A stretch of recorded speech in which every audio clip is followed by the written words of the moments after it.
Pacietība, sapratne, līdzvērtīga attieksme. Šie ir atslēgas vārdi, par kuriem iestājas biedrība par cieņpilnu bērnību. Klaudija, Alise, Inte, Regīna un Elīna dalīsies ar zināšanām un pieredzi, un kopā ar jums mēģinās saskatīt pasauli bērnu acīm, lai mēs kā pieaugušie spētu labāk saprast, kas bērniem patiešām ir vajadzīgs. Un atceries, pastāv viedokļu daudzveidība. Šis raidieraksts nav pamācīts dzīvē ar bērnu, bet gan iedvesmas un pārdomu avots. Katrs bērns ir individuāla personība, un katra situācija var atšķirties. Tāpēc, ja māc šaubas, tad nekautrējies uzrunāt speciālistu. Raidieraksts par cieņpilnu bērnību. Labdien, mīļie klausītāji! Šodien mēs studijā atkal esam visas 5. Mēs tiekamies podkāstu par cieņpilnu bērnību 2. epizodē. Un šodien mūsu tēma ir bērna kustību attīstība no pat viņa piedzimšanas brīža. Jā, zinu, ka šī tēma ir daudziem ļoti aktuāla un ceru, ka mēs paspēsim šodien izrunāt jums daudz ko interesantu. Un tad arī sāksim. Varbūt, Klaudija, tu vari sākt. Jā, sveiki. Šī tēma tiešām, man liekas, man tā kā fizioterapeite un mums dažām kā fizioterapeitiem ir ļoti svarīga tēma, bet ne tikai. Un tas plāns mums ir tiešām paskatīties uz tādu, man negribas lietot to vārdu normāli, bet vienkārši uz fizioloģisku bērnu kustību attīstību. Un tas, kas man liekas ir svarīgi pateikt, ka tiešām kustības kā tādas ir bērnu tāda iekšējā vajadzība. Jā, bērns atver acis, pats tas, kas no pat ir piedzimis, viņš atvērs acis, un jūs redzēsiet, ka viņš jau kustās. Viņš kustina savu ķermeni, viņš kustina varbūt savus kājiņus, savus rociņus, kaut kas kustās. Un tad tas sākumā ir ļoti neapzināti, bet ar laiku tas kļūs arvien apzinātāk. Un kas mums vēl ir svarīgi, tad visā pateikt arī, kas man liekas ir ļoti būtisks, ir par šo bērnu raksturu. Tad bērnam jūs redzēsiet, viens bērns to dara šādā laikā, un cits dara galīgi citādā laikā. Un tas nav tāpēc, ka vienam ir problēmas un otram nav problēmas, bet daudzas lietas ir saistītas ar to, kādi mēs esam. Un mēs piedzimstam ar šo te raksturu. Un būs bērni, kas ir, kā lai saka, tādi,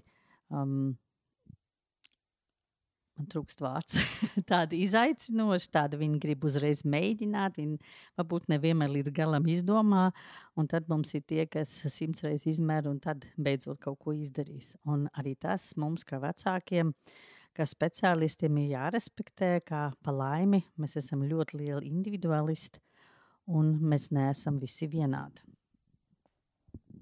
Es arī par kustību sākumu gribu noteikti minēt to, ka bērniņš piedzimst.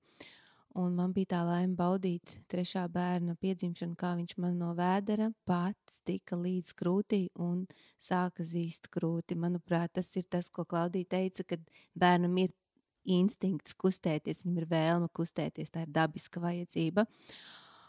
Jā, un sākotnēji bērniņš, kad piedzimst, manuprāt, ir jāsaudzē, ļoti jāsaudzē arī pozu ziņā. Tad mēs šodien runāsim par pozām.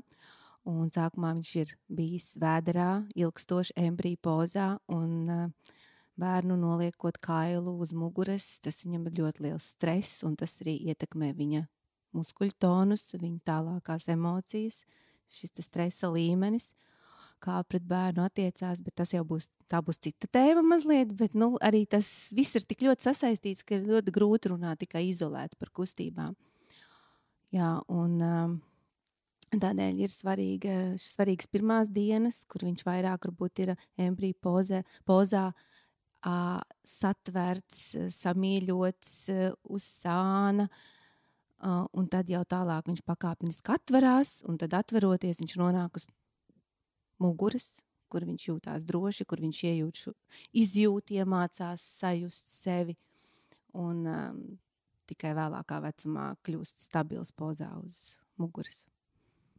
Jā, un te droši vien es arī vēlos vēl piebilst. Es domāju, ka tieši tas, ko Inta nu pat teica, jā, šīs te vēderlaiks. Un ja mēs padomājam par to, kāda bērnam bija pozīcija vēderā un kas ar viņu notiek, ka viņš tiek ielaists šeit šī pasaulē, kā uz viņu iedarbojas viss šīs gravitācijas spēks, kas viņu pieplacina pie šīs virsmas, uz kā viņš guļ, un ka viņam tas viss ir tāds liels nezināmais, un šīs apzinātās kustības, kā mēs zinām, sāk parādīties, jā, mēs parasti sakām starp 3 un 4 mēnešiem, ka viņš pirmoreiz atklāja savus plaukstas, ka viņš pirmoreiz redz, ka viņš ir tas, kas šos te, kā mēs mēdzam teikt, lāpstas kustina un sāk vērot šīs te plaukstiņas līdz tam laikam. Daži vecāki, jā, jūs redzēt, viņš jau tur ņem grabulu vai viņš kustina savas rokas.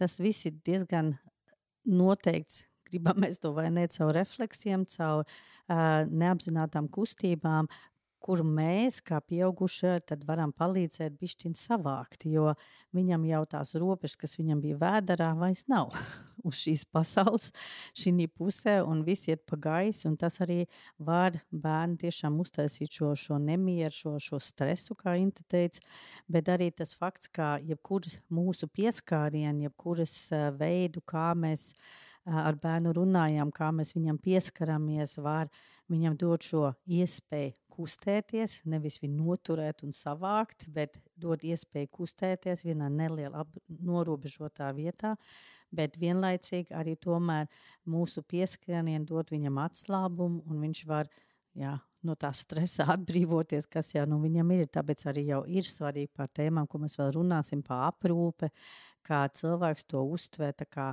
jā, kā viņš pa savu ķermeni uzzina ļoti daudz tiešanīs brīžos.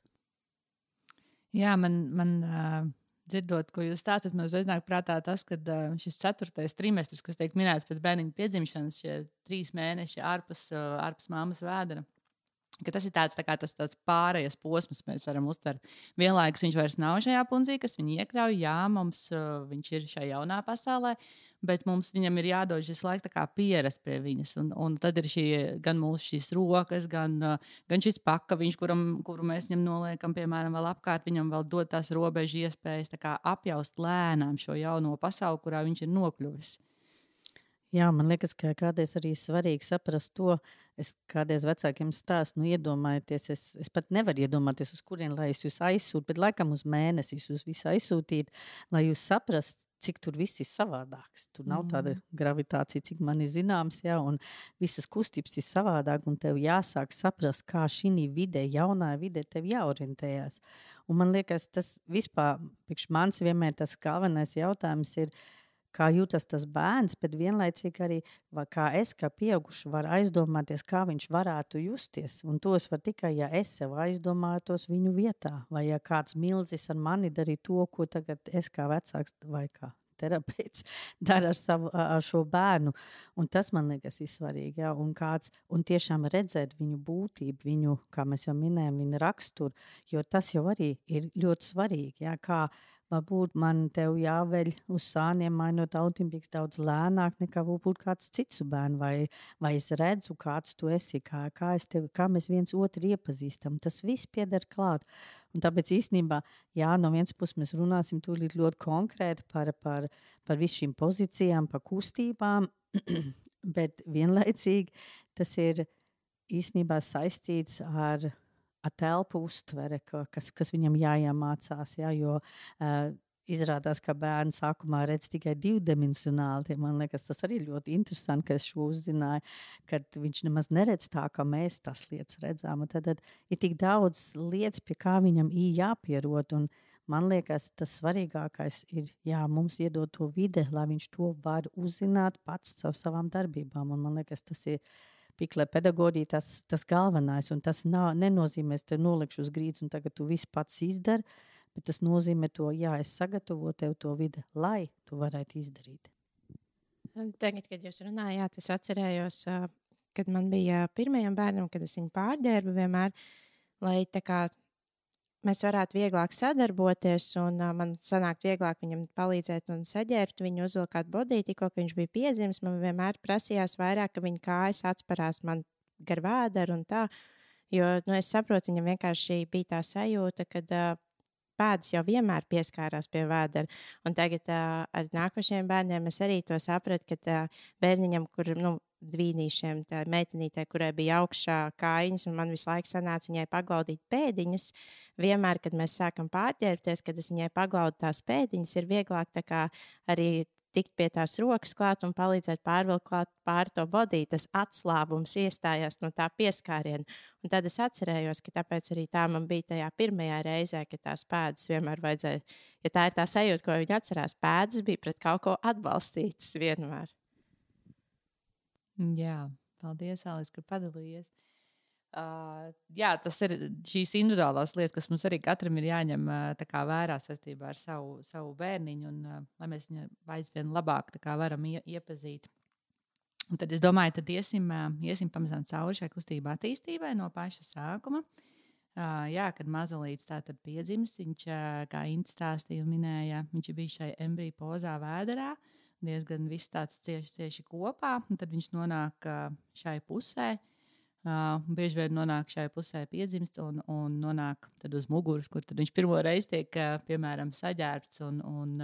Jā, tad no šī brīža arī sākās viņa kustība attīstība. Tad lūkšu Klaudiju droši vien pastāstīt sīkāk, kā tad šī kustība attīstība notiek, kas ir tās pirmās kustības, ko mazulīts veids un kā tas turpinās. Es uzreiz gribu vēlreiz arī uzsvērt, ka variācijas par tēmas ir ļoti daudz. Un no mūsu jūs dzirdēsiet mūsu pārliecība, ko mēs sastapamies, kādi mūsu pieredze, bet ejot varbūt pie citiem speciālistiem, nemaz nerunājot par radiem draugiem paziņām, ka jūs dzirdēsiet vēl daudz ko citu. Un tas, ko mēs ar šo raidījumu, mēs negribam jūs padarīt vēl satrauktāk, mēs negribam, lai jūs vēl vairāk juceklī ejiet iekšā visā šī jautājumā, bet mūsu mērķis īstenībā ir parādīt un bet droši arī pamatot, kāpēc mēs to tā redzam, kā mēs to redzam pie bērniem, protams, saistībā ar arī mūsu pieredzi, un dot jums vienkārši iespēju paskatīties uz savu bērnu un varbūt arī šīs lietas tā arī saredzēt. Jo tas, kas man liekas, un ko savā darbā visbiežāk dzird no vecākiem, ir šis te juceklis. Ja? Viens teica tā, otrs tā, un speciālisti mums esam daudz. Ja? Un ne tikai savā fizioterapeita lokā, bet ir vēl ģimenes ārsti, ir vēl neirologi un vēl daudz citu speciālisti. Un jā, diemžēl, vai pa laimi, mums nav visiem viens un tas pats viedoklis par dažām lietām. Bet tas, ko es jums kā vecākiem noteikti gribētu dot līdzi, ir, kā jūs esat savam bērnam galvenie speciālisti. Jūs zinat, jūs jūtat un jūs saprotat savu bērnu vislabāk. Un ja vien var vienmēr paskatīties uz savu bērnu, jo tas ir tas, kas jums dod to atbildi uz to, ko jūs darat. Un ne Klaudija, Inta vai Alis zina to, vai Elīna vai Regina, bet tiešām jūsu bērns un jūs zinat. Un jums jāuzticās sev. Un tad, ja tiešām jums ir šaubas un jautājumi, kā mēs jau vienmēr sakam, tad jāgriežas pie speciālistu. Un arī šeit atkal tīri savam sajūtām mēģināt pieņemt vai saprast, šitais man der, šī saprot, vai ne, šitais man neder, tas nav mans. Un tad es eju citur. Un tas nav ne labi, ne slikti. Tas atkal ir no šīs jautājuma par individualitāti, ka mēs esam dažādi cilvēki, ar dažādām uztvērēm, ar dažādu pieeju, un to varbūt jāredz to labumu, nevis vienmēr tikai to sliktumu. Un to, ko Elīna teica, bērns piedzimst, viņš vairāk vai mazāk vienmēr nonāk vispirms, cerams, uz vēderu mammai uz krūtīm, kas ir ļoti svarīgs laiks viņiem, bet tad, kad šis burvīgais laiks tur uz tā mammas ādas ir pagājis, tad jau viņš tiek nolikts uz muguras, lai viņu izmeklēt un, protams, arī saģērbt. Šīs diskusija par pozīciju guļus uz muguras, guļus uz sāniem arī vienmēr ir atvērts. Atkal es varu tikai, vai ko es saku vecākiem, ja jūs bērns aizmieg labu uz sāniem, tad lai viņš guļ uz sāniem, un ja viņš negrib aizmigt uz sāniem, bet grib aizmigt uz muguras, tad viņš guļ uz muguras, un tās arī ir tās pozīcijas. Guļus uz muguras bērns, ja viņš tomēr arī pa dienu atradīsies, arī aprūpas laikā ļoti bieži jūs arvien vairāk redzēsiet, ka viņš sāks fiksēt skatu, kas jau ir diezgan svarīgs moments. Un viņš fiksēs skatu, tāpēc, ka jūs uz viņu skatāties, tāpēc, ka jūs ar viņu runājat. Un tad viņš arī grūti spēs ar laiku noturēt savu galvu viduslīnijā, viņš var noturēt īslaicīgi, tad viņam tā galviņa atkal kritīs uz vienu vai uz otriem sāniem. Un jūs, bet tieši aprūpas laikā savu runāšanu, tādā veidā, jo vienmēr ir jautājums par to, kā es varu veicināt kaut ko, tad jūs tādā veidā bērnu piesaistiet viņu uzmanību, un tā viņš arī uz jums skatīsies un mēģinās to galvu noturēt, jo viņam liekas nenormāli interesanti, ko vecāki viņam tur stāst. Tad, man liekas, viens no vislielākajiem notikumiem bērnu dzīvē ir tiešām tas, ka viņš pirmoreiz sāk atpazīst savus plaukstus, ko es jau minēju.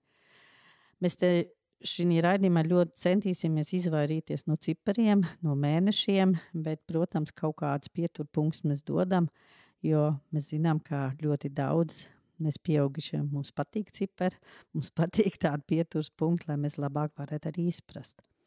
Un šī roka vērošana, kā jūs pirmoreiz redzēsiet, un tas būs nejauši sākumā tā plauksta lidos bērnam gar acīm, un viņš vienā brīdī apstādinās šo plaukstu un sāks viņu vērot. Ar laiku viņš arvien vairāk to darīs, viņš griezīs uz vieniem, uz apkārt, viņš atver, aizvērst plaukstu. Un dažreiz mums liekas, ka viņš tā kā skaita savus pirkstiņus, viņš liek plaukstu tālāk un tuvāk, un tad, wow, pēkšņi parādās arī vēl otra plauksta. Un tad jau ir šī plauksta satikšanās pa vidām, un tad jau var saprast, ka bērns tiešām sāk saprast, ka viņš ar to plaukstu spēj kaut ko darīt, ka viņš ir tas, kas vada šo te plaukstas, kustību. Un šis ir tas laiks, ka mēs viennozīmīgi arī sakam pēc Pikla pedagoģijas, kā bērns jāliek uz grīdas. Sarā iekārtotā vidē, kas ierobežot ir, kur vienā puse, otrā puse ir kāda viegla manta, kas pārsvarā mums ir audumgabals, ka divās krāsās, pēc iespējas kokvilna, lai viņš tad var arvien vairāk apzināt savus plaukstas, var trenēt, izvingrināt, izmēģināt. Jo nākamais lielais solis ir tas, ka viņš tiešām apzināti paņems vai no viena vai otru plaukstu kādu šo te audumu gabalu. Klaudija sāk runāt par plaukstu, par roku, bet kas man liekas svarīgi arī, lai bērns varētu veikt šīs te kustības, viņam ir jābūt stabilā pozīcijā. Un bieži vien, ja bērns netiek nomodu periodā atstāts vienkārši tāpat uz muguras, vai viņš ir dīvānā gultā, gultiņā vai pakaviņā vai uz grīdas jau nolikts, ja viņš ir nepārtraukti rokās vertikāli vai kaut kur iesēdināts kādā krēsliņā vai vēl vairāk tiek likts uz vēdera, kurš tiek bloķēta šī plecu josla, kur nevar bērns veikt šīs brīvās kustības ar roku, tad viņš nenonāk, diemžēl, atbilstoši savā laikā pie šīs atklāsmes, ka viņam ir šīs divas rokas, ar kurām tad viņš tālāk varēs darboties. Un, tāpēc tā pirmā pozīcija ir mugura, nevis vēders. Jā, es praktiski arī to esmu ļoti novērojusi arī saviem bērniem. Tagad sākumā mums vēl tā braukšana, tikko kā piedzima braukšana autokrēsliņā bija tāda, varēja tā kā aizbraukt kaut kur vajadzīgs, bet tad, kad viņas palēnām meitenes atklāja vienu plaukstu, un tad bija tas šoka moments, un tad naktī vēl paspīd tā kā bišku mēnesi iespīd istabā, un tu redzi, viņas ir pamodušās un vienkārši skatās tā, viņa man vēl te ir, un skatās uz to roku, un tad atklāja otru plaukstu, un tad, kad ieliek autokrēsliņā, to roku vairs nevarēja tā pacelt tajā acu līmenī, un viņi tik labi neredzēja, un tiešām bija ļoti liels dusmas, un tad tāds, es gribu redzēt to savu roku, man viņu vajag tagad pētīt, es viņu atradu, kur viņa man ir. Un tas autokrēsliņš pašā sākumā tiešām ir ļoti sarežģīts tai rokai. Jā, un man liekas, kas vēl ir tāds ļoti interesants moments, tad, kā ir viena plauksta atklāta, ir otra plauksta atklāta. Protams, neaizmirstam arī par pēdām, kaut gan šāda apzināta pēdu kustība tiešām nāk pēc tam. Tas ir ļoti raksturīgi, kā mēs arī zinām, embrionālā stadijā vispirms veidojas plaukstas un tad tikai kājas, un tad tas arī pēc tas velkās mums visai dzīvē līdzi, ka vispirms dara kaut ko mūsu plauksts, un tikai tad mūsu kājas kaut kā pievienojās, un tas arī šeit ir. Bet, protams, arī šīs brīvās kustības kājām ir svarīgi, jo, protams, apzinot savas plaukstas lēnā garā, protams, arī bērns jūt, ka viņš kaut ko dara kaut kādām lejas daļām, ko mēs saucam par kājām un par pēdām. Un, jā, viņš nevar neko sajust un visu laiku ir arī saģērbts. Jau apģērbs arī, protams, ir ļoti svarīgs jautājums. Tas ir tas jautājums arī par cimdiem. Jā, teiksim, ja bērns visu laiku dzīvo cimdos, tad viņš savu plaukstu tiešām nevar arī atklāt. Un ja viņš visu laiku dzīvo zeķēs, tad arī pēdas daudz mazāk kustās nekā tad, kad viņam šīs pēdas ir pliks. Protams, ievērot visus augstumu un visas pārējās momenti par to grīdu likšanu, ir pārsvarā arī vienmēr tas jautājums, vai bērns nevar saslimt vai nav caurvējš, tāpēc mēs ierobežojam šo vietu viņam apkārt vai no ar lielu sarulētu segu, nepārāk spilgtā krāsā vai arī pakavu, kā jau tiek minēts, vai lielu dvieli. Jā, galvenais, lai tā vieta ir ierobežota un galvenais, protams, lai tā grīda ir cieta. Tad nekāda mīksta, nekāda polsterēta, ne vatētas segas, tas tikai apgrūtinām bērnu un bērnam, kuram rakstur ir vairāk tā, ja pirmoreiz man neiznāk, tad es nedarīšu nekad. Tad, protams, viņam tā nebūs motivējošs moments, ja viņš gulēs kaut kādā vatētā segā. Mēs, starp citu, iesakām vienkārši jogas paklājiņu, kas tiešām ir ciets, kas ir plāns, pilnīgi pietiekoši sākumā, lai bērnu nolikt uz muguras tur un aplikt apkārt viņam. Tā kā es teicu, kaut kāds sarulēta vai sega vai dvielas vai pakavs, kas arī nav pārāk graibs. Un man liekas, tad ir viens kolosāls moments, un varbūt daži no jums jau to ir piedzīvojuši, ka bērns pirmoreiz pārliek no vienas plauksts otrā. Un te es parasti vecākiem iesaku, un es tagad dziļi jums iesaku tiešām pamēģināt paši, paņemat vienā plaukstā vienu mantu, un tad ļoti lēni un apzināti pievirsiet savu otru plaukstu tai mantai, un padomājiet, kas visi jādara, lai jūs tiešām varat satvērt to mantu no viens plauksts savu otrā tā, lai jums viņi nenokrīt. Un tagad iedomājieties, kas tas bērnam ir par pirmais piedzīvojums, man liekas, pirmā zinātne viņam, ka viņš pirmoreiz paņem un saprot, ka viņš var pārlikt no viena plauksta otrā, un cik daudz varbūt arī viņam tā manta drīzāk noniek uz seja vai uz ķermeni, bet noteikti ne otrā plaukstā. Un šis jau atkal tas jautājums par rotaļlietu izvēli, ka mums jāņem kaut ko viegli, jo ja viņam tur būs ciets grabuls, ko viņš varbūt kaut kā spēja satvērt ar vienu plaukstu, un viņš nedabūna viņu otrā, viņam nonāks uz sejas, tad viņam droši vien arī drīz pāries tā vēlam kaut ko paņemt, jo viņam bija sāpīgi, vienkārši sāpīgi. Un tāpēc jau šis jautājums ir, varbūt daži vienmēr domā, kāpēc mēs runājam par šiem audumgabaliem, tas ir tieši tas iemesls. Audums ir viegli satverams, viņš ir diezgan pietiekami liels, lai bērnam nav vēl tik specializēt, jo tvēriens ir ar visu plaukstu. Un tad arī tas otrs, ja gadījumā viņam nokrīt, lai viņam nav sāpīgi. Un šis piedzīvojums pārliek no otru plaukstu otrā, tas jau viņam ir tāds lielais pārdzīvojums un piedzīvojums. Un jūs redzēsiet, ka viņš to atkārto miljonus reizes. Un ja jūs ļoti smalki ieskatīsieties, tad jūs redzēsiet, ka viņš vienreiz tver tā, otrreiz trešā, ceturtā pie vienas puses, piektā reiz pie otrās puses. Un šis ir tas atklājums, un viņš skatīsies. Un te mēs nonākam arī pie mūžīgo jautājumu par plecu joslu stiprināšanu, jo es nezinu, vai jūs esat kādreiz guļus uz muguras lasījis grāmatu, cik tad ilgi jūs mācējāt viņu to grāmatu noturēt, ja? Tas parāda, cik jums ir stipra tā plecu josla.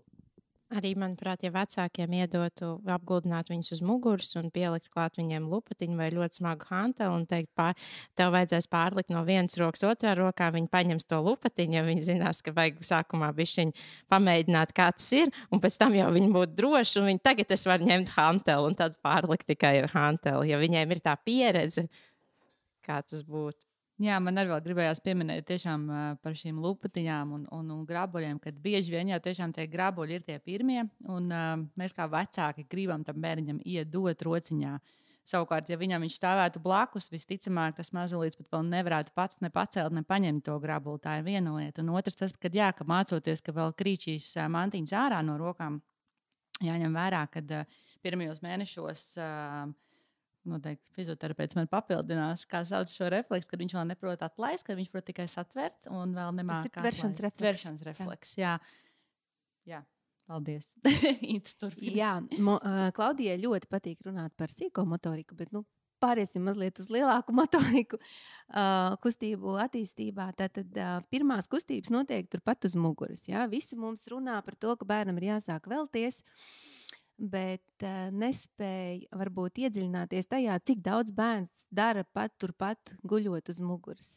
Un viņš kustās, viņš staipās, viņš var bīdīties pa labi, pa kreisi, rotēt, dažādi vienkārši esot uz muguras, un tāpēc arī ir svarīgi, ka bērns tiek likts uz grīdas, uz drošas virsmas, kur viņš nevar nokrist, jo arī uz pārtinamā galda, pat attejot nedaudz no bērna novēršoties, pat tad, ja viņš nemāk velties, viņš var nokrist.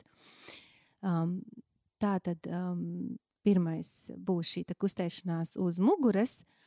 Tad caur spēlēšanos, caur to, cik bērns ir ieinteresēts apkārtējā vidē, viņš sāk kustēties. Nevis tāpēc, ka viņam liek muskuļu tonus to darīt, viņš savelk kājiņas un vienkārši gāžās kaut kur uz sāniem un pēc tam ar savilktu plecu joslu nonāk uz vēderu, bet caur ieinteresētību, ka viņam ir apkārt. Mantas, vide, vienkārši viņš pagriežās, ieraug tur to pakaviņu, segu, gleznu, logu, vienalga. Viņš grib vērot. Viņš pagriežās uz sāniem, tad viņš nāk atpakaļ, tad viņš atkal pagriežās uz otriem sāniem, un viņš nāk atpakaļ, un tas atkal var būt dažādos laikos. Viens to darīs jau 3 mēnešos, cits tikai 4-5 mēnešos. Un šeit es gribu pateikt vienu ļoti svarīgu lietu, kas man nesen bija ar vienu meitenīti, kurai jau ir 5 mēneši, un viņa var ilgi gulēt uz muguras un skatīties vienā punktā. Un māma bija uztraukusies, ka tā meitenīte tā kā ieiet sevī, un viņa sāka bažīties, ka tur kaut kas nav kārtībā. Un tad es tai mammai liku mājās pavērot, jo viņa aiztika, viņa visu laiku to meitenīti centās tā kā izraut no šīs situācijas. Es saku, varbūt nedariet tā, ļaujiet viņai būt sevi un pavērojiet. Un tiešām nākamā vizītē mamma stāsta, ka viņa ierauga saules stāru, tur kaut kāda gaismiņa spīd, tur vēl kaut kas. Cik mēs esam neuzmanīgi pret saviem bērniem.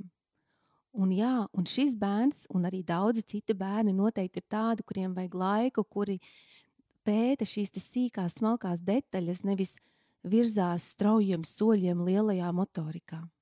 Jā, un ja mēs runājam vēl par šo te velšanu uz sāniem, tad sākumā ļoti bieži vecāki saka, jā, viņš jau no dzimšanas veļaus uz sāniem, tāpēc kā piecelās kājas un viņš vienkārši zinēts nokrīt uz tiem sāniem. Jā, tas, protams, arī pirmie piedzīvojumi, ko bērnu veids, un viņš jau vien vairāk un vairāk, bet jūs ar laiku redzēsiet to atšķirību, kā tas nejauši notika, jā, un kā tas notiek apzināti. Un tāda īsta, kā mēs saucam fizioterapiju, īsta velšana īstenībā notiek caur to, ka bērns atspiežās ar pēdu pret zemi un caur to viņš arī nonāk uz tiem sāniņiem. Un tāpēc atkal bija svarīgi tas, ko mēs jau runājam par to cieto virsmu, jo ja viņam nav kur atspērties, viņš to arī nevar izdarīt.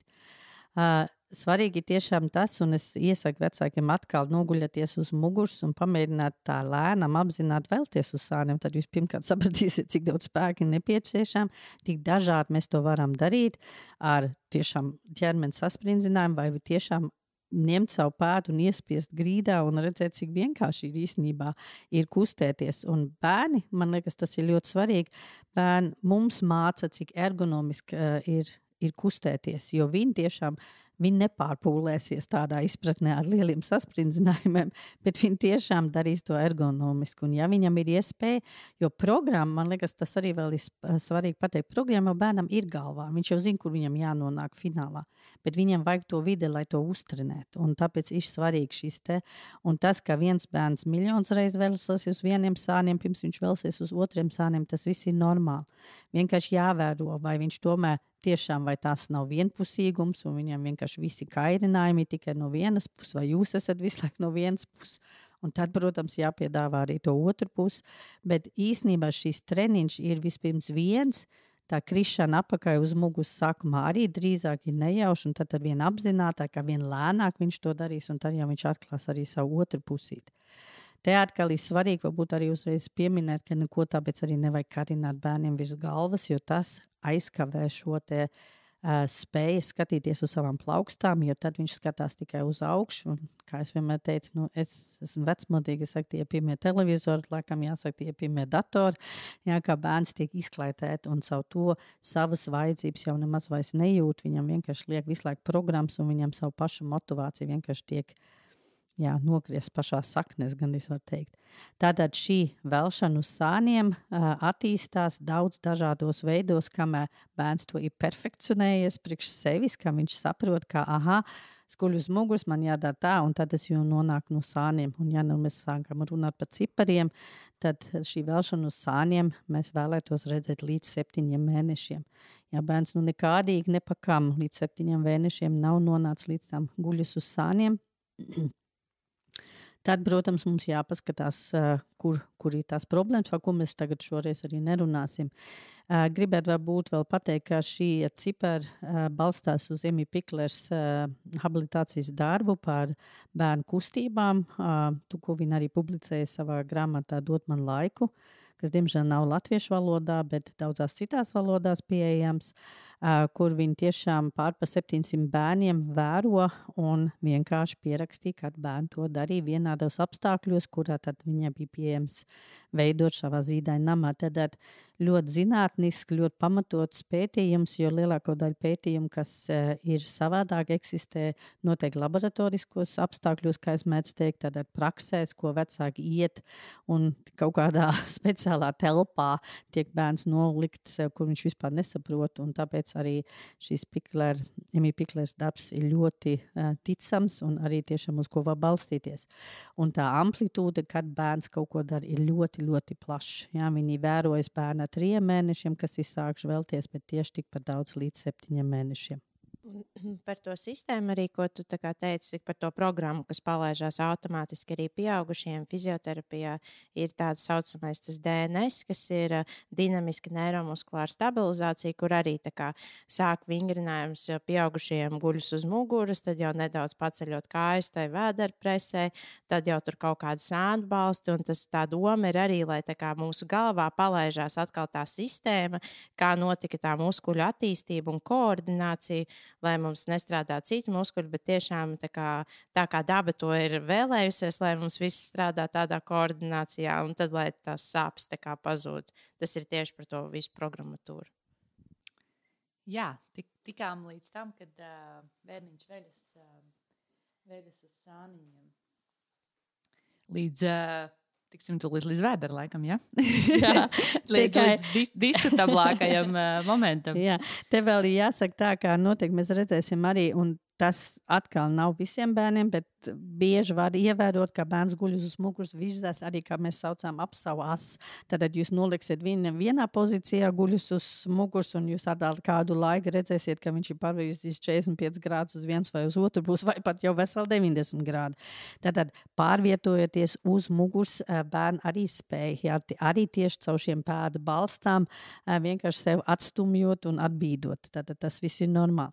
Un kā jau runājam, tad šie sāns abas puses, un tiešām visbiežāk ļoti nejauši bērns pirmoreiz nonāk uz vēdera. Tas varbūt tāpēc, kā viņam bija manta, kas ir nokritus kaut ko tālāk, viņš aizstiepās un zups, un viņš ir uz vēdera. Un mēs esam ļoti daudz video arī redzējuši no Budapeštas, no Locija, kur šo nofilmē, un šis pārsteigums bērna acīs ir tiešām neviltots. Viņš sākumā tiešām nesaprata, kā viņš tur ir nonācis, un, protams, kā viņš nemāk vēlties apakaļ. Te varbūt tomēr vēlreiz apakaļ runājot par sāniem, tā sāna pozīcija, kas mums arī jāsaprot, arī pirmais līdzsvar treniņš bērnam, jo viņš no savas lielās muguru pozīcijas, kas ir liels atbalsts laukums, nonāk uz sāniem, kas ir daudz šaurāks atbalsts laukums, un te viņš pirmoreiz trenē sevi noturēt, nenokrītot uzreiz atpakaļ vai uz priekšu, bet sevi noturēt un šī pozīcijā arī spēlēties. Tātad, un šī līdzsvars treniņš, tas viņam ir svarīgi priekš staigāšana. Tātad tur, kur mēs beigās laikam visi gribētu nonākt.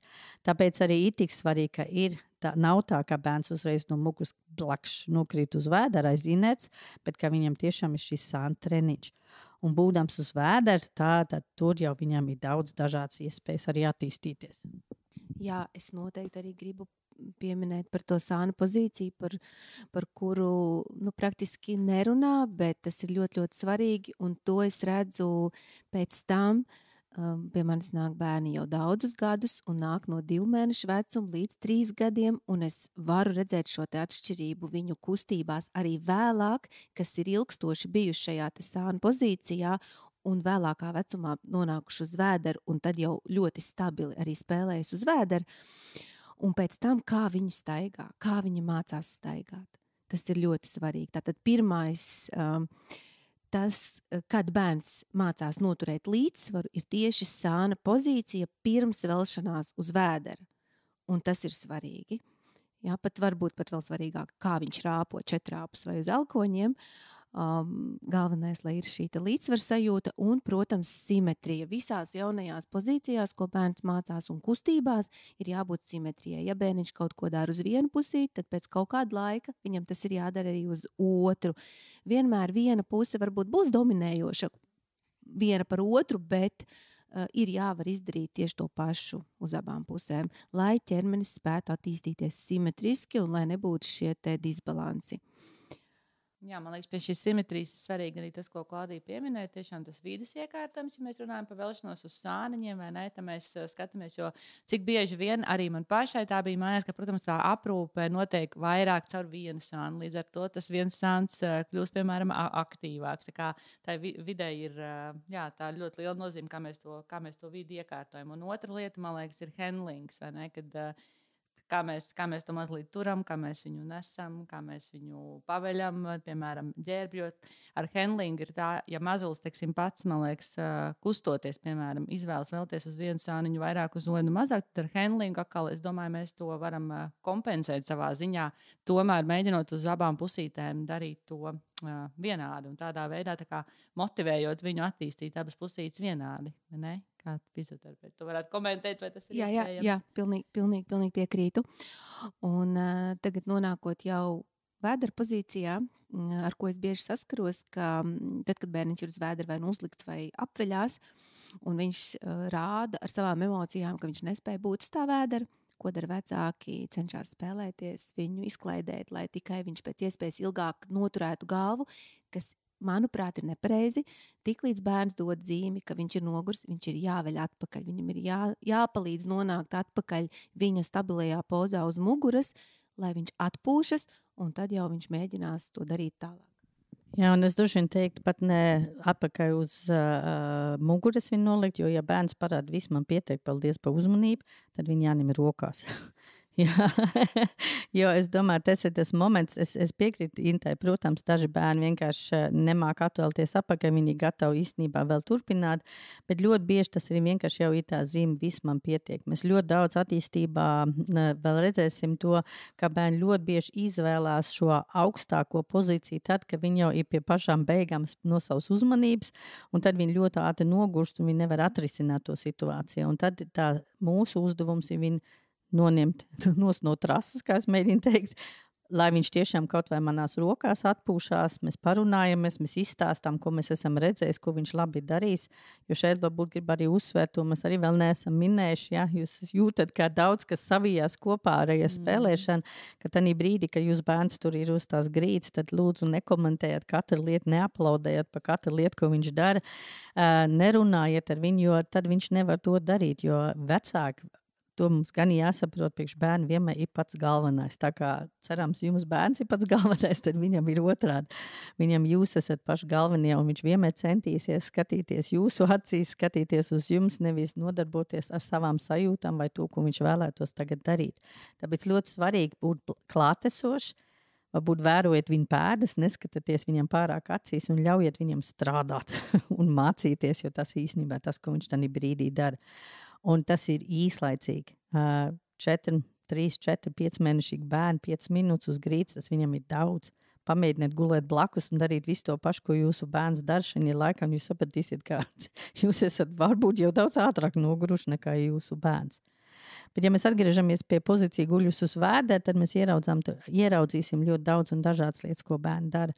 Un arī šeit ir ļoti daudz atšķirības. Ja? Tad, protams, ja bērns ir pats no sevis un kādu laiciņu tiešām labi trenēs savu sānu un savu mugurpozu un turēs savu rokas virs sevis un spēlēs, tad viņam ir ļoti labs, kā mēs saucam, tāds apakšdelma balss. Viņš atbalstās aktīvi uz saviem apakšdelmiem, viņš notur savu ķermeni pietiekami augsts, krūškurs ir atcelts no grīdas, viņš nav iekritis savās plecos, un viņš sāk lēnā garā vienu roku atcelt, otru roku atcelt, lai tik klāt arī pie mantām. Un tad var gadīties, tas ir pēc kāda brītiņa, ka viņš manta, kas viņam ir priekšā, bet arī jau sānos nolikts, un tagad jau mums ir bišķiņ arī citas mantas, ka vairs nav tikai tās audums vai tas grabuls, tas jau var būt kāda bļoda veidīga vai pat bišķiņ lielāka bļoda, ko viņš tad paņems un varbūt arī noliks sev sānos, un tad, kad tā bļoda nonāk sānos, izrādās ir vēl citi telpa, ne tikai augšs un priekša, bet ir arī sāns, un tad bērns arī mēdz iet ap savu asi, tagad jau uz vēdera, nevis tā, kā mēs iepriekš runājam uz muguras. Viņš iet apkārt, viņš pārsvarā arī to vispirms dara vienā virzienā un ar laiku arī uz otru virzienu. Un pēc tam var parādīties tas saucamais plaukstas balsts, tad bērns ir izvingrinājis savu apakšdelmu balstu, un plauksts balstī viņš vairāk un vairāk atcel savu krūškuru, savu vēderu, un viņš var arī pat stumties atpakaļ. Ja? Varbūt tas plāns viņam tāds nebija, bet viņš stumjās atpakaļ, un tad atkal vienlaicīgi mantas mēs liekam sāniski, ja, gar malām, lai viņam arī nav galaicīgi, lai viņš var tikt pie tām mantām klāt. Un jebkurā gadījumā mantas vienmēr ir plaukstas stiepiens attālumā. Un tā viņš bīdās atpakaļ, un vienā reizē viņš varbūt arī ļoti, ļoti vēlās stiepties uz priekšu un paņemt mantu, un tā varbūt viņš sāk arī līst. Ir bērni, kuri ļoti labi ir apguvuši šo sānu un ir sapratuši, ka uz tiem sāniem var nevis tikai nākt uz vēdera, bet arī atpakaļ. Un tad mums sakam, ka mums ir tādi ripotāji. Viņa vēders, sāns, mugurs, tā viņa ripo. Viņa varbūt tik daudz nelīdīs, jo viņa sāk saprast, ka viņa savu ripošanu var arī nonākt tur, kur viņa vēlās nonākt. Man gribās piebilst, ka 2 reizes jau tiešām viņa bērni vienkārši, tas, ko tu, Klaudija, stāstīji, ka bērni vienkārši viņi eksperimentējot daudz ko atklāja. Jā, mēs zinām, kāda ir tā schēmiņa, kā viņš secīgi attīstās, plus mīnus. Arī, kā jau šeit jūs minējāt, vairākas, kad, protams, arī bērniem iekšā ir šī schēma, un tomēr viņi tikai caur šo vīri, caur rotaļlietām, caur pašu savu arī raksturu un vēl kādiem citiem ārējiem apstākļiem, viņus arī tas viss ietekmē, un viņi vienkārši eksperimentē, dara kaut kādas lietas. Un tāpēc arī šī kustība, attīstība, jā, viņa ir viņos iekšā, un viņa ir kaut kāda schēma. Vienlaikus viņa ir ļoti individuāla, un ir lietas, kur kaut ko kāds bērniņš var izlaist, un kāds kaut ko mazliet dara vairāk, un kāds veļās, un kāds ripo, un kāds lien uz atpakaļ, bet kāds to nedara, piemēram, vispār, jo caur eksperimentiem viņi katrs izveidojas citādāks. Jā, un vēl ļoti svarīga lieta ir tas, ka bērnam dodot laiku, bērns iemācās atpūsties. Bērns iemācās vai nu atvelties atpakaļ uz muguras atpūsties, vai turpat uz vēdera nolaist galviņu un atpūsties, vai kā savādāk, visādos vecumos tas notiek. Un es katru reizi ar apbrīnu skatos tos bērniņus, kas jau māk rāpot, viņi jau māk apsēsties, un viņi pa laikam apguļās vienkārši uz vēdera vai vienkārši pat uz muguras, paņem mantu, jo viņam tā ir ērtāk, Pat viņš jau māk gandrīz vai sēdēt, bet viņš guļās uz muguras un spēlējās uz muguras. Un tas ir tas, ka mēs kā cilvēki, kuri ir pārstimulēti zīdaiņu vecumā, nejūtam savu vajadzību, kurā brīdī apstāties, atpūsties, padomāt. Un tāpēc mums ir tik daudz dažādas veselības problēmas un tā tālāk. tas ir tas, ko katram vecākam ir jāspēj iedot savam bērnam, lai bērns sajūt savu ķermeni no pirkstu galiņiem, no rokām līdz kājām, lai viņš spēj sevi sajust tajā brīdī, kad viņam kāds tur no augstākiem spēkiem pateiks, stop, tev ir jāapstājās. Jā, un šajā pauzes brīdī arī netraucēt viņu un ļaut viņam, man liekas, atpūsties un nepiedāvāt jaunu rotaļlietu un uzreiz neiet varbūt zeķi piekārtot vai piedāvāt ūdeni, bet tiešām respektēt to bērna paša paņemto pauzi, tā kā uzticēties viņam, ka viņš zina, ka viņam vajag šo pauzīt šobrīd. Jā, un tas man liekas, un atkal mēs nonākam pie tā, ka viss ir bērnā pašā. Jā, viņš pats zina, ja mēs tikai ļautu. Un arī tas veids, kā mēs jau runājam, kā viņš veļās uz sāniem, kā viņš velsies uz vēdera, ko viņš darīs uz tā vēdera. Tā ir viņa paša eksperimentēšanas rezultāts un tā daudzveidība, jo nav galvenais, kā mēs dažreiz domājam, galvenais ir tikt uz vēdera, galvenais rāpot, galvenais sēdēt, galvenais stāvēt un staigāt. Bet tā daudzveidība, kā viņš nonāk, tas ir tas svarīgākais. Jo daudz tā viņu vingrināšana, kas mums varbūt liekas kādreiz apnicīgi, skatīties, cik reiz var vēlties uz tā vēdera šurpu turpu, vai cik var vēl kaut ko darīt, tas dod viņam iespēju visu savu ķermeni izmantot.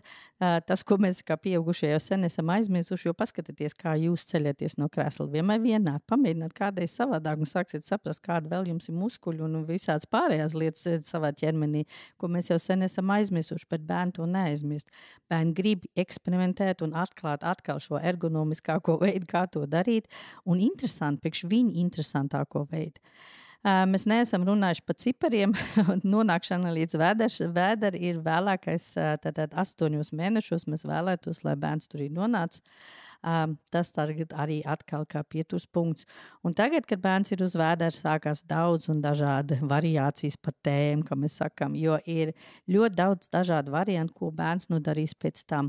Un to gan, vismaz manā pieredzē, es nezinu, kā maniem kolēģiem šeit ir, es esmu redzējis, ka tas tiešām ir ļoti redzams pēc viņa rakstura.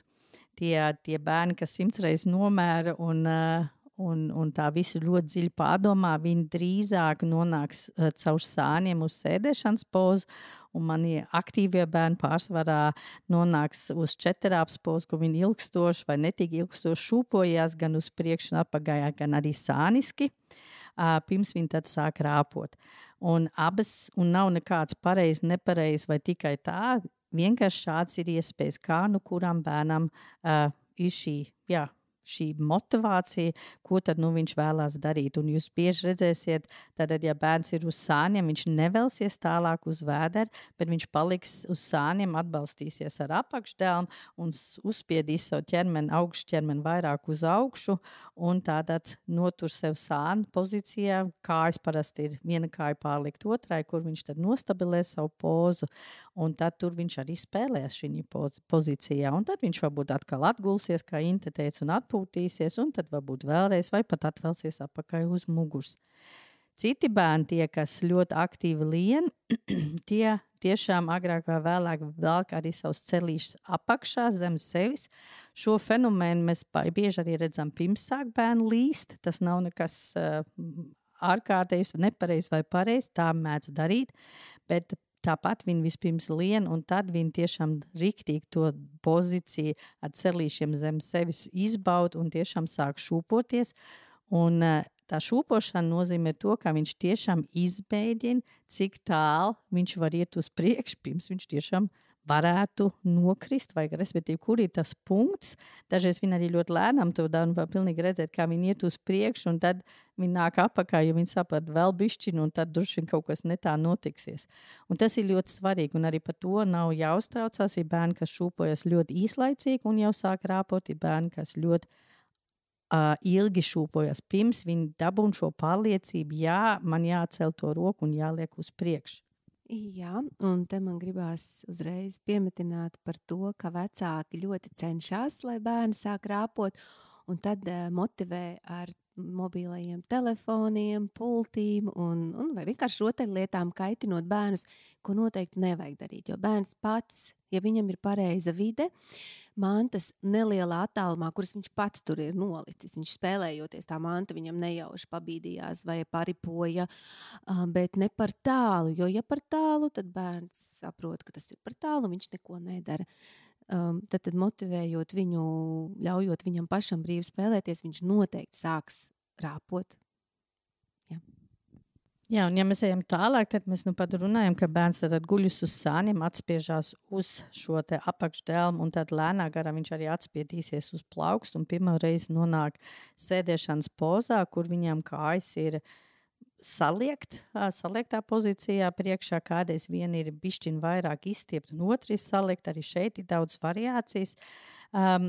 Uzreiz gribu arī pateikt, ka tas nenozīmē, ka tas, kas rāpo, nekad nesēdēs vai neizmantos šo sānu pozu. Mums ir bērni, kas rāpo un pēc tam nonāk caur šiem sāniem arī uz sēdēšanas pozu. Bet, protams, sākumā tie rāpotēji vienkārši apsēžās uz saviem papēžiem un tad lēnā garā arī sāk atlaist rokas, kas tad mums jau skaitās arī par sēdēšanu.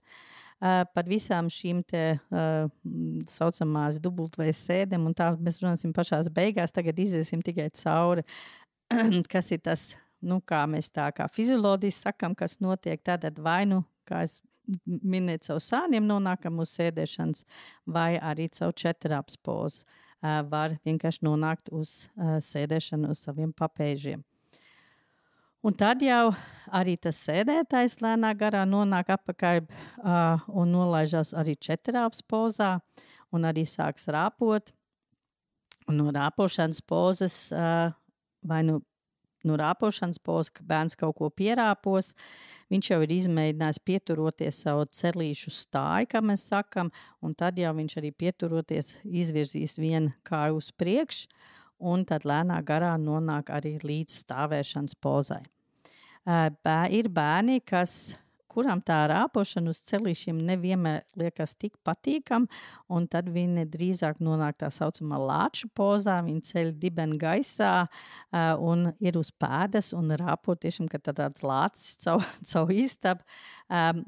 Jāsaka, godīgi vasarā visbiežāk to mēs redzam, ka bērns pirmoreiz liek zālītē, viņi it kā mājās rāpa uz celīšiem, bet zālīt galīgi nav viņa mīļākā lieta, un tad viņi metās tādā saucamā lāču pozā, lai tad izstaigātu to zemi, to zālāju caur tā kā lācis. Un tad pieturoties un stāvot kājās, tad arī viņi mēdz iet sāniski, gar mēbelēm, gar sienām, ko visi vecāki redz un stāst, ka viņam pat nevajag pat mēbeli, viņš arī gar sienu var pieturēties. Tad, ja viņš stāv pie mēbeli, viņš kādreiz sāk atlaist rokas un savu ķermeni atbalstās pret to mēbeli, kamēr viņi tad lēnā garā arī ar vienu roku tikai vēl pieturās un pagriežās uz vienu vai uz otru pusi, satverot, kaut ko paņemot vai rādot vai nometot zemē. Tur ir ļoti daudz dažādas lietas, ko viņš var darīt. Bet tas vēl nenozīmē, ka bērns tūlīt staigās. Un tas ir ļoti svarīgi, jo pieturoties staigājot gar visām viesmām, nenozīmē, ka bērns sāk brīvi staigāt. Jo tā zīme, kad viņš brīvi staigās, ir... jā, tā diemžēl ir, kad ļoti daudz vecāku gaida šo te brīdi, ka ja bērns māk pārvietoties sāniski, ka viņš var iet uz priekšu. Nē, viņš nevar iet uz priekšu, viņš māk pielikt solīti, tad vienu kāju blakus otram uz sāniem, bet viņš nevar spērt soli uz priekšu. Vispirms viņam ir jāsāk, parasti ir šī rāpošana lāču pozā, kur viņš tā kā uz pēdām un plaukstām rāpo. Un tad viņš mēģina tā kā piecelties istabas vidū, bez nekā eksperimentē. Vienreiz neizdodās, otrreiz neizdodās, un tad viņam izdodās. Tad vēl novērojams tāds moments, ka viņš ir piecēlies pie palodzes, pie kaut kā vai pie sienas, un viņš no stāvas pozīcijas, viņš atlaiž rociņas un tad pietupjās.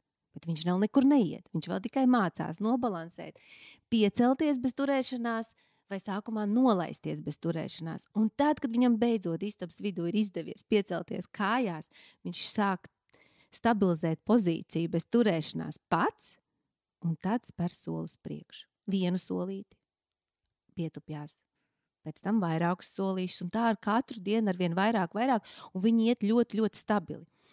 Šies te stimulētie bērni, kurus ņem aiz rociņām, vai kuriem dod kaut kādu priekšmetu, kuru viņi drīkst stumdīt, viņi skrien līdzi šim priekšmetam, mainot gravitācijas centra novietojumu, un tie ir tie bērniņi, kas bieži sāk skriet uz pirksgaliem, kas nevis iet uz pilnas pēdas ar pilnu atbalsta laukumu, stabili, bet jā, tie ir tie, kas skrien un pēc tam staigā uz pirksgaliem, kur mēs pēc tam redzam lielākā vecumā, kur nāk un ir problēmas ar savilktiem muskuļiem, ja, kur bērns vairs nespēja nolaist papēžus, bet tā tiešām nav norma. Normāli bērns iemācās staigāt ļoti, ļoti pakāpeniski, lēnām, ar lielu atbalsta laukumu, un viņš jūt savas robežas, viņš jūt telpu, un viņi praktiski nekad neskrien galda stūros, sienās, kaut kādās.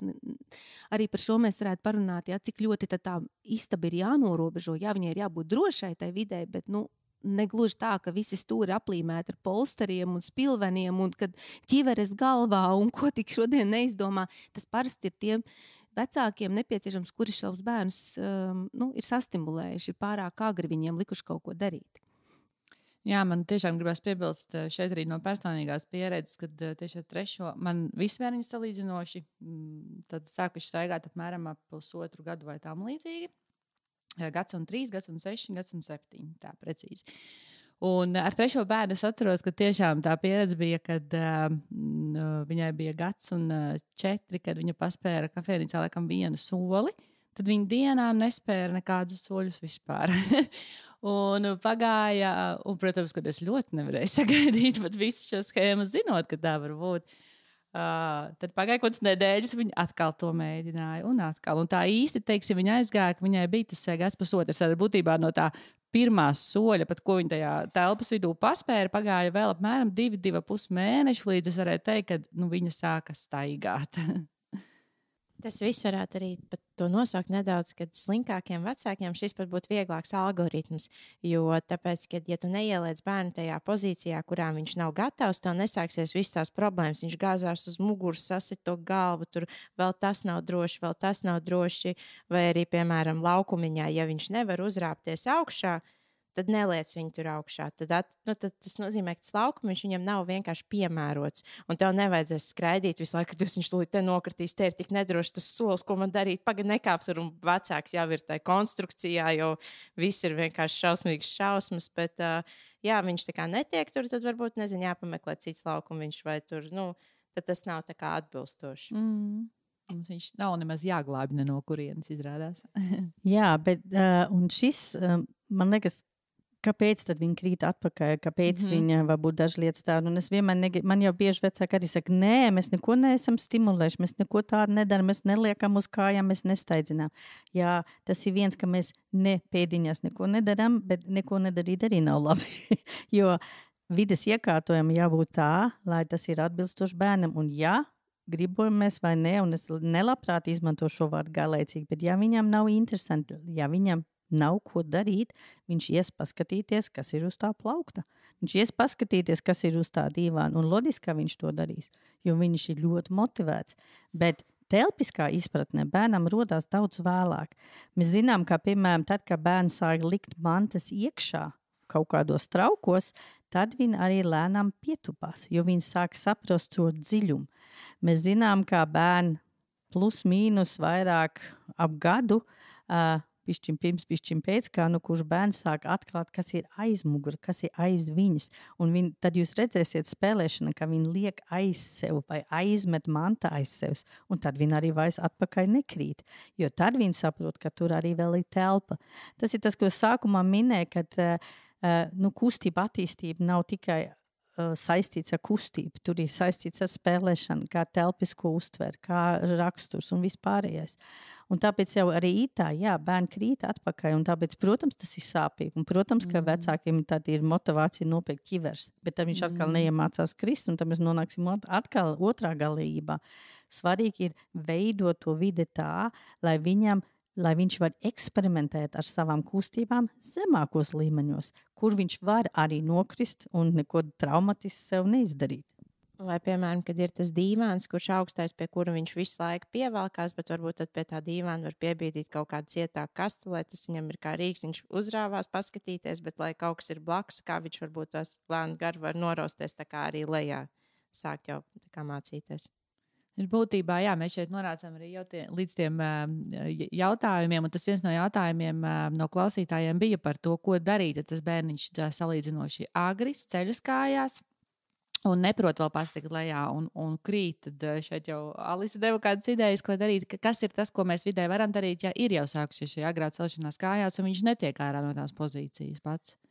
Protams, tad, kad bērns mēs acīm redzam, ka viņš netiek ārā, mēs viņu noņemam no tās pozīcijas, mēs negaidām, ka viņš nokrīt. Jo jebkura krišanas no augstas pozīcijas, protams, bērnam ir sāpīgi, un tas var arī atkal nedod viņam motivāciju kaut ko iemācīties. Protams, arī vienmēr atrisināt viņu arī nevajag. Un tas, kā Alisa teica, jā, mēs varam kaut ko piebīdīt, mēs varam parādīt ar roku šeit, tu vari atbalstīties.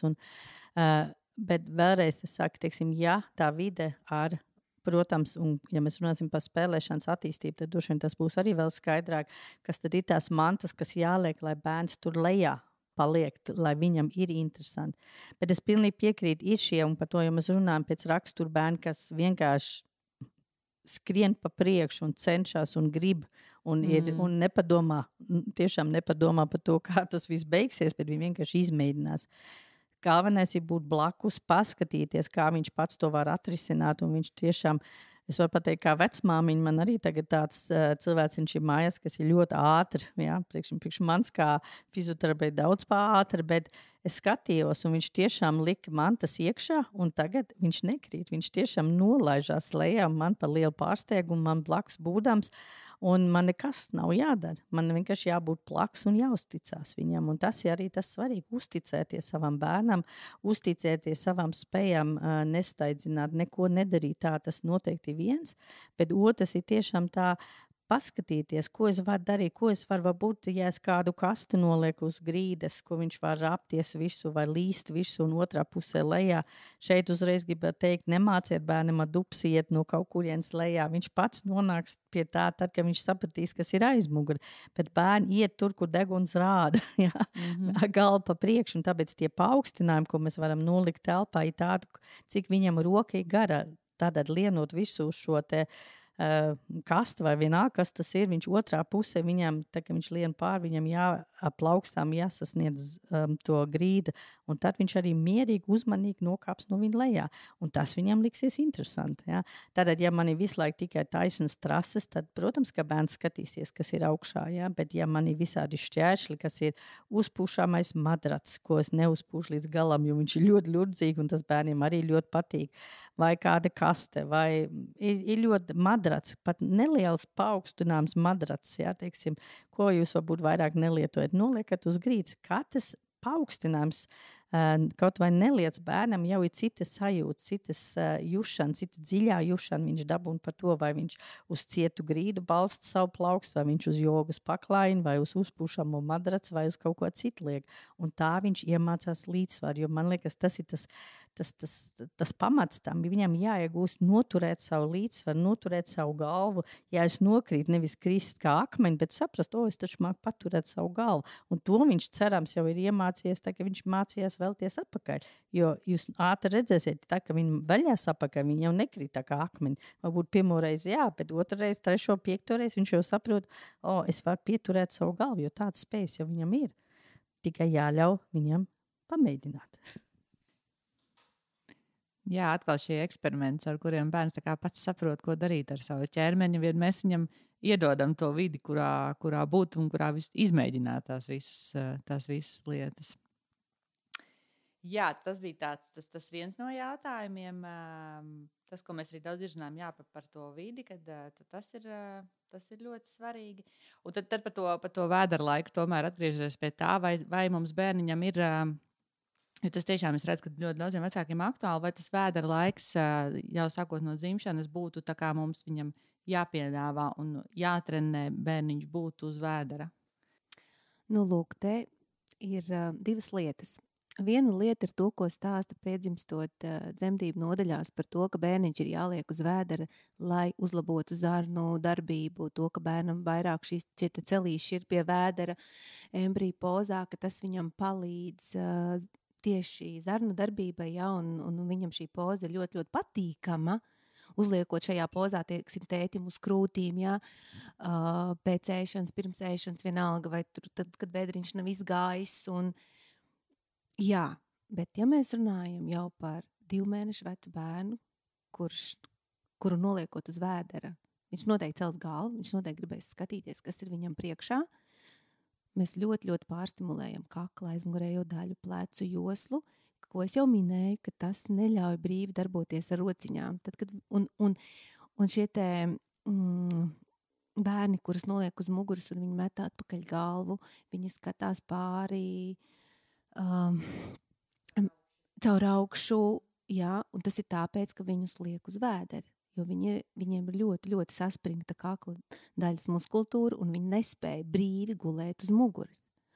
Un te ir tas, ka viņš, diemžēl nevar būt pats ar sevi, atklāt savas rokas un mācīties spēlēties, jo mēs jau esam viņā iejaukušies viņa dabiskajā ritmā. Tāpēc tas vēdera laiks pēc maniem ieskatiem nav nepieciešams. Tikai tad, ja arī 2 mēnešos bērniņu uzliekot pirms miedziņa, lai viņš labāk aizmigt, vai viņam vēderiņš sāp, vai tur, ja tā ir tāda poza, kurā viņš var atpūsties, jā, protams, bet ne tāpēc, lai stimulētu galvas celšanu, lai iemācītu bērnam noturēt galvu pozīcijā uz vēdera. Nē. Ja viņu neliksim uz vēdera, viņš galvu iemācīsies noturēt. Tāda pārliecība mums ir, jā. Tāda pārliecība mums ir. Es varbūt arī gribu vēl atgriezties pie to, ko Inte teica par to, ko pārsvarā medicīnas personāls arī dzemdību iestādēs mums saka, teiksim, bērnu pirms ēšanas. Es gribu ļoti, ļoti pievērst uzmanību tam, ka jaundzimušie pārsvarā, ja viņi pamostās vienīgi un tikai viena iemesla dēļ, un tas ir tāpēc, ka viņi grib ēst. Un viņam absolūti negribās negulēt uz vēdera, viņi negrib redzēt nekādas mans, viņi negrib ar jums parunāties, viņi pat negrib tīrs autimbiks, viņi grib ēst.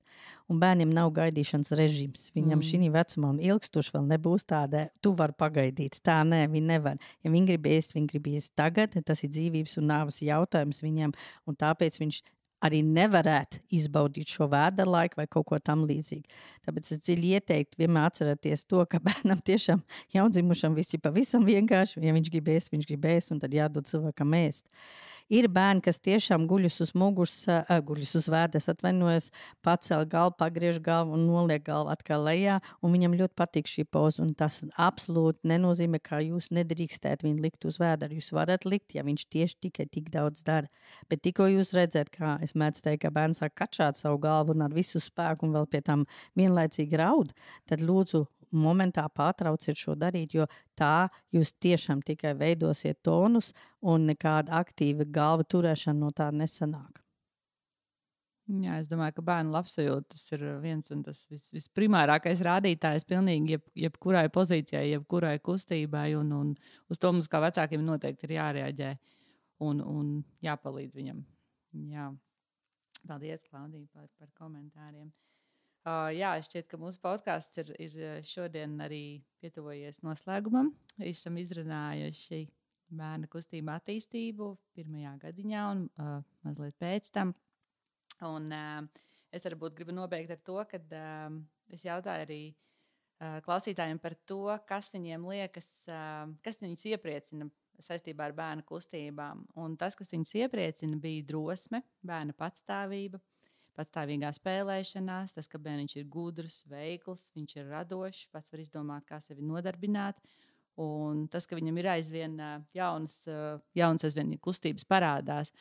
Un man liekas, jā, lai šo visu sasniegt, kas tad mūs tik ļoti iepriecina un ko mēs bērniņos saskatām un novērtējam un kas padara arī mūs priecīgus, tam jau ir nepieciešama šī brīvā kustība attīstība, ko mēs viņam varam iedot caur vidi, caur savu aprūpi, caur savu vienkārši klātbūtni patiesībā arī dažreiz.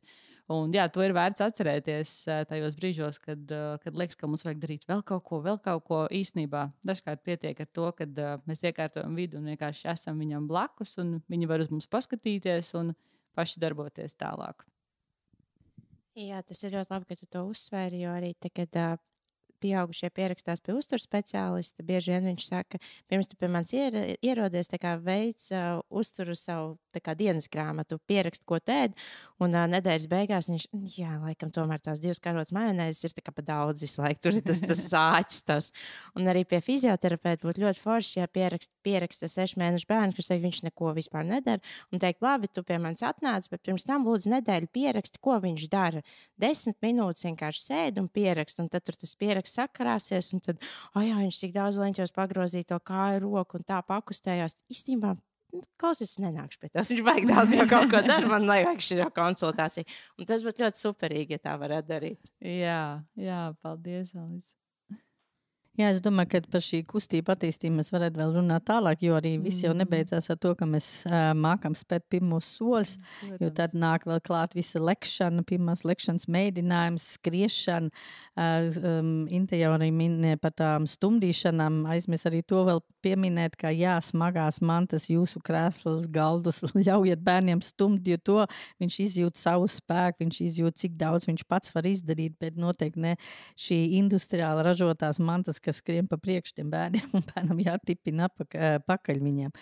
Ir ļoti daudz lietas, un arī pa vidas iekārtojumu, man liekas, mēs varējām daudz un dažādi vēl runāt. Es domāju, ka tad, kad mēs runāsim par spēlēšanas attīstību, tad mēs noteikti daudz ko minēsim arī, jo tas viss ar to, kā jau es minēju, ļoti saistīts spēlēšana un kustības iet roku rokās, un nav atdalām īstenībā viens no otras. Ir, protams, ka kustībā ir savu attīstību, gan spēlēšanai ir savu attīstības, kur iziet īstenībā visi bērni cauri, un kā pieturs punkti. Bet man tiešām mēs priecātos, ja jūs vēlaties uzrakstiet savus jautājumus arī vēl. Mēs noteikti varam vienmēr atgriezties arī pie šīm tēmām, varbūt arī padziļinātāk arī par viņiem parunāties. Paldies jums! Jo noteikti, jo katram ir tieši tā savi kādi jautājumi konkrētie. Regīna, varbūt tu kaut ko vēlies vēl noslēgumā piebilst par bērnu kustību attīstību un kā tu ar to ikdienā saskaries un ko tu redzi, ko tu novēro? Jā.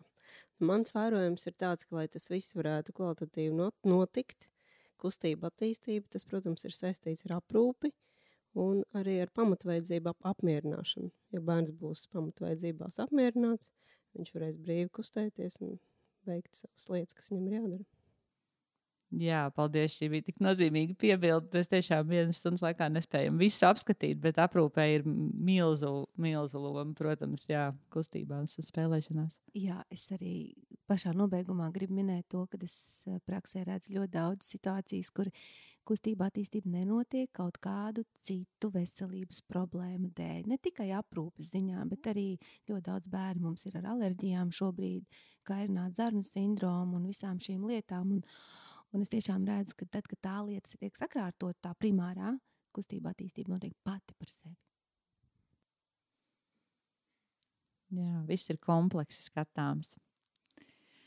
Labi, paldies klausītājiem par klausīšanos. Es ceru, ka jūs ieguvāt šodien daudz nozīmīgu informāciju, interesanti jums. Un tiešām, ja jums ir jautājumi, mēs ļoti, ļoti par tiem priecāsimies. Un tā kā droši mums rakstiet. Un uz tikšanos nākošajā epizodē.